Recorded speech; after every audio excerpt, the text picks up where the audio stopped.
আম্মা জান আয়েশা রাদিয়াল্লাহু তাআলা আনহার সাথে বিষ্ণু ইসা ইসলামের ঝগড়া হতো মাঝে মাঝে। একবার ঝগড়া হলো, বিষ্ণু ইসা ইসলাম রাগ, আম্মা জান আয়েশাও রাগ। বিষ্ণু নবী বললেন, আয়েশা ঝগড়া করে আর কতক্ষণ থাকবো, আসো মিটমাট করি।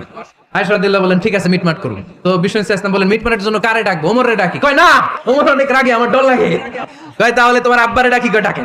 ডেকে নিয়ে আসা হলো। আবু বকর রাদিয়াল্লাহু তাআলা আনহু দাঁড়ালেন, আম্মা জান আয়েশা দাঁড়ালেন, বিশ্বনবীও দাঁড়ালেন। বিশ্বনবী বললেন, আয়েশা তোমার আব্বা আসছে, এবার ঘটনা খুলে বলার পালা, তুমি বলবা নাকি আমি বলবো? আম্মা জান আয়েশা বললেন, আপনি বলেন, তবে যেটা ঘটছে ওইটাই বললেন, মিথ্যা কথা কইেন না। আবু বকর রাদিয়াল্লাহু তাআলা আনহু রেগে মেগে আগুন। কি বিশ্বনবীকে মিথ্যা কথা কখনো বলবে? রেগে মেগে দিলেন মেয়ের গালে এক চড়।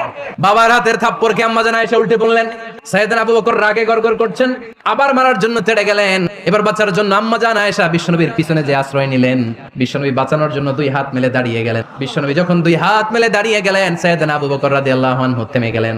সাইয়েদনা আবু বকর রাদিয়াল্লাহু তাআলা আনহু ঘর থেকে বের হয়ে বারান্দায় দাঁড়ালেন। এবার বিশ্বনবী আম্মা জান আয়েশার কাছে যেয়ে বলেন, ইয়া আয়েশা, তুমি দেখছো কেমনে বাঁচাইলাম? আমি না থাকলে বর্তমানে ফেলতো আজকে। আমি বাঁচাইছি তোমারে, আমি আমার লগে ঝগড়া করো তুমি? লজ্জায় পড়ে আম্মা জান আয়েশা খিলখিল করে হেসে দিলেন, বিশ্বনবীও হেসে দিলেন। দুইজনের হাসির মধুর আওয়াজ শুনে সাইয়েদনা আবু বকর বাইরে থেকে অবাক, কিরে এতক্ষণ না ঝড় তুফান, এখন দেখি হাসি। সালাম দিয়ে অনুমতি নিয়ে ভিতরে ঢুকলেন, ঢুকে দেখেন আম্মা জান আয়েশাও হাসে, বিশ্বনবীও হাসে।